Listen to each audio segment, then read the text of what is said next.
Surprisingly, over 90% of viewers haven't subscribed yet. If you're enjoying the content, hit that subscribe button. It motivates us to keep creating and helps us never miss an upload, and you'll never miss a story again. If you had asked me a year ago what I thought about trust, I would have told you it's the foundation of everything. Marriage, friendship, business, it all stands on that one principle. And if someone breaks it, the damage isn't just emotional, it's structural. It's like a crack in the foundation of a house. You might not see it at first, but eventually it all comes crashing down. My name's Eric, and I've been married to Jessica for nearly 8 years. We met in college. She was studying marketing, I was deep into mechanical engineering.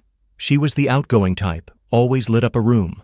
I was the quiet one, more comfortable behind a screen or buried in a blueprint. But somehow, it worked. We balanced each other out, or so I thought. Jessica had a job in a mid-sized firm. Nothing too flashy, but stable. She worked under a guy named Martin, her boss. I met him once or twice at company events. The kind of guy who smiled too wide, laughed too loud. There was something slick about him that rubbed me the wrong way, but Jessica always brushed it off. "He's harmless," she'd say. "Just a bit dramatic." So I let it go. You have to trust your partner, right? Things started to feel off about 6 months ago. Jessica became more distant, longer hours, more business trips. She claimed they were entering a competitive expansion phase, and she was being considered for a regional lead role. At first, I was proud. She'd worked hard and she deserved success, but it wasn't just the hours. It was the way she avoided eye contact when I asked her questions, the way she kept her phone face down on the table, or how she'd suddenly get up and leave the room when it rang. The little changes added up. Still, I told myself I was overthinking it. Marriage isn't always smooth sailing. Then came the trip that changed everything. It was a Thursday morning when she told me she'd be leaving for a weekend conference in Portland. "Just 2 nights," she said, grabbing her suitcase. "Back Sunday afternoon." I smiled, kissed her goodbye, and wished her good luck. But as soon as the door shut behind her, something in my gut twisted. I couldn't explain it. There wasn't one big reason, just 1,000 little red flags flapping all at once. I paced the living room for a while, trying to shake the feeling. Then I remembered something. About a month ago, during dinner with friends, Martin's wife, Alyssa, had mentioned how much she hated her husband's travel schedule. "It's like he's always finding reasons to leave town," she'd said, half joking. "I bet it's not even work most of the time." That stuck with me. So I did something I never thought I'd do. I reached out to Alyssa. We weren't close, but we'd met a few times. I messaged her, just casual at first, then asked if Martin was also traveling this weekend. She didn't reply right away. But the next morning, she sent me a message that made my blood run cold. "Eric," she wrote, "Martin told me he was going to Chicago for a conference this weekend. Why?" I didn't answer her right away. I sat there staring at the screen, heart pounding. That was the moment I knew something wasn't right. I called Alyssa.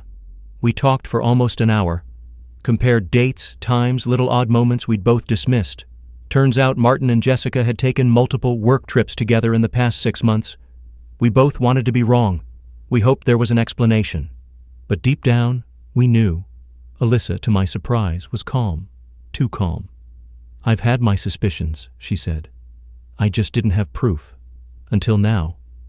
I asked her one question that changed everything. "What if we got proof together?" She didn't hesitate. "I'm in." I didn't have a solid plan at first. All I knew was that Jessica had sent me the name of the hotel she'd be staying at. It wasn't a fancy one, mid-range, business-type place. But it had one thing we needed: clarity. I booked us on the next flight to Portland and reserved a room in the same hotel under a fake name. We were going in quiet. The plane ride was tense. Neither of us spoke much. Alyssa stared out the window. I kept checking my phone, half expecting Jessica to call and say the whole trip was canceled. But nothing. We landed around noon. Checked into the hotel. I told the front desk we were in town for a surprise celebration for a colleague and wanted to confirm their check-in so we didn't accidentally blow the surprise. With a wink and a polite smile, the clerk gave us the room number. Room 407. I'll never forget that number. I didn't want to storm up there. This wasn't a TV show. I didn't want a dramatic scene in the hallway or a shouting match behind a hotel door. I wanted to do this with dignity. So I did something else first. I went back down to the hotel business center, opened my laptop, and printed out the divorce papers I had quietly prepared 2 weeks ago, just in case. They weren't filed yet. I wasn't sure I'd ever use them. But something told me I should bring them. I slid them into an envelope and sealed it. My hands were shaking. Alyssa and I stood outside the door of room 407 at exactly 7:14 p.m. I remember the time because my watch felt loud against the silence of the hallway. She knocked. There was a pause, then movement inside. Then the door cracked open, and Jessica stood there in a robe, her hair slightly damp like she'd just stepped out of the shower. Her smile froze the second she saw us. The color drained from her face. Her mouth opened, but no sound came out. She looked at me, then at Alyssa, then back at me. For a second, the entire hallway felt like it tilted, like the world had just shifted on its axis. "Eric," she started. I didn't say anything. I just held out the envelope. She stared at it, then took a small step back, as if the paper itself had teeth. Behind her I saw movement, a man's voice from inside the room. "Jess, who is it?" Martin stepped into view, wearing nothing but a towel. Martin froze the moment he saw us. His eyes darted from me to Alyssa, then to Jessica. The towel around his waist suddenly felt like a costume he hadn't meant to wear in public. He took a step back, trying to disappear into the room behind Jessica, but the damage was done. I didn't say anything. Neither did Alyssa. For a few seconds, none of us moved. The silence pressed down like a weight. I watched Jessica's hands tremble as she clutched the edge of the door. Her lips parted as if she was about to speak, but no words came. There was nothing to say. I took a breath, calm and deliberate. Then I held up the envelope again.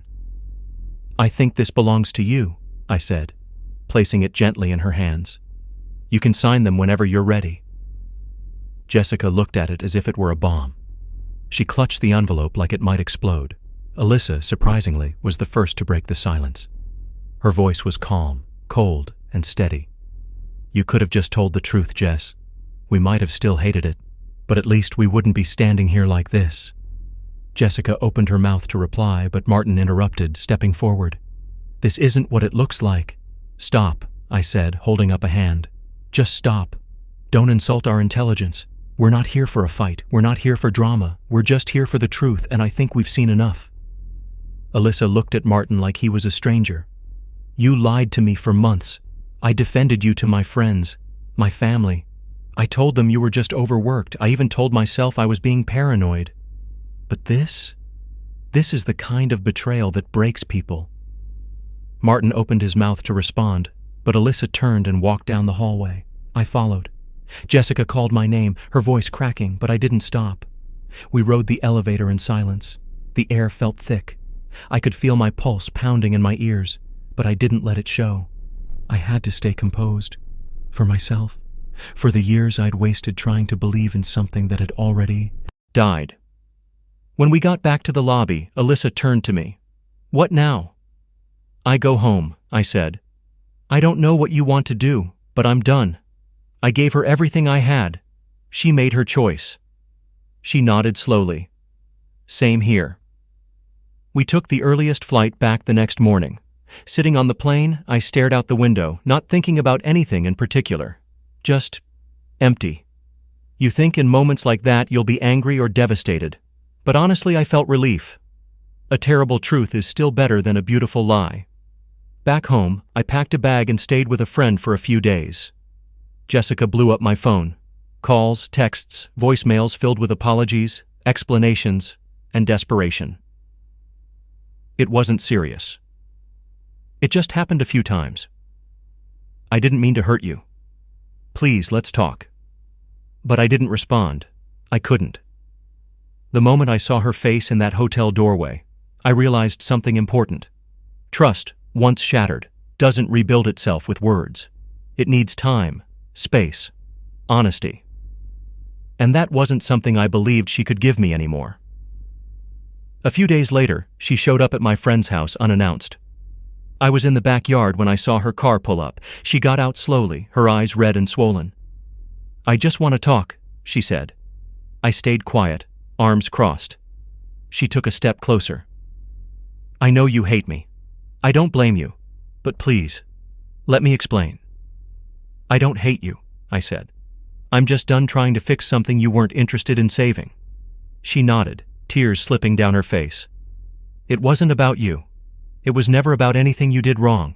I was just, I don't know, lost. That doesn't make it better, I said quietly. She handed the envelope back to me. I signed it. I took it and gave her a small nod. She stood there for a few seconds, waiting for something more. But there was nothing left to give. As she turned and walked away, I felt a strange mix of sorrow and closure. This wasn't how I imagined my marriage ending. But sometimes, reality is messier than imagination. And sometimes, walking away is the only way to start over. The next few weeks were difficult, telling friends, family, sorting out the legal details, moving back into my apartment, which now felt colder and emptier than before. But there was also peace in the silence. I didn't have to wonder anymore. I didn't have to doubt. Alyssa and I kept in touch. We weren't close, but there was a shared sense of understanding. Betrayal changes you. It sharpens your instincts, makes you see things you once ignored. She told me she filed for divorce too, said she needed a clean break, a new beginning. I respected that. One day, a few months later, I got a letter in the mail, from Jessica, handwritten, no return address. Inside, she wrote about regret, about how she wished she could undo everything, how she finally understood what she had destroyed. She said she'd started therapy, that she was working on herself, that maybe someday, if I ever forgave her, we could be friends again. I didn't respond, not because I was bitter, but because I had nothing to say anymore. That part of my life was over, and in its place, something new was beginning. Something quieter, wiser, stronger. It's strange how betrayal can sometimes be a doorway. Not one you want to walk through, but one that leads you to a version of yourself you didn't know existed. A version that doesn't settle. A version that demands truth. A version that finally, after everything, learns how to let go. 6 months passed. 6 long, quiet, reflective months. You learn a lot about yourself in the aftermath of betrayal. Not in the loud moments, but in the quiet ones. When you're alone with your thoughts, your doubts, your memories. And strangely, those moments don't always hurt the most. Sometimes they're just silent, like a movie playing without sound. I had returned to my old routine: work, gym, evening walks, a book before bed. My circle got smaller. I started valuing peace over noise, presence over promises. I wasn't chasing answers anymore. I wasn't trying to make sense of what happened. I already had my answer the moment I stood in front of that hotel door. But healing isn't linear. Sometimes, out of nowhere, you remember a laugh you used to love, a holiday you shared, a moment that felt real, even if it was surrounded by lies. And it stings. Not because you want them back, but because you miss the version of you that still believed in forever. Around month 7, I bumped into Alyssa again. I was at a bookstore downtown, picking up a new release. She was standing by the self-help section, flipping through a book on boundaries. When our eyes met, we both smiled. It wasn't awkward, just human. "Hey," I said. "Hey yourself," she replied, closing the book. Didn't expect to see a familiar face here. We ended up grabbing coffee at a small place next door. Talked for over an hour. She looked lighter than before, more at ease. She told me she'd moved out of the house she shared with Martin and got a small apartment in the city. Started painting again. Said it had been years since she picked up a brush. "I forgot who I was for a while," she said, "but I'm starting to remember." I nodded. I get that. We didn't talk about Jessica or Martin much. There wasn't a need. We had both closed that chapter. Now we were just 2 people who happened to survive the same storm. Before we parted ways, she said something that stuck with me. "You know, that night in Portland, as awful as it was, I'm grateful we were there. Not for the drama, but for the clarity." She was right. The truth hurt, but it freed us. Weeks later, I received the finalized divorce documents. It was done. Clean, official, and irreversible. I didn't throw a party or take a victory lap. I just sat in my kitchen, stared at the papers, and let out a long breath I didn't realize I'd been holding for months. Closure isn't always loud. Sometimes it arrives like a whisper, Quiet, steady, final. That weekend, I did something spontaneous. I packed a bag, turned off my phone, and drove up the coast to a small beach town I used to visit as a kid. No plans, no itinerary. Just peace.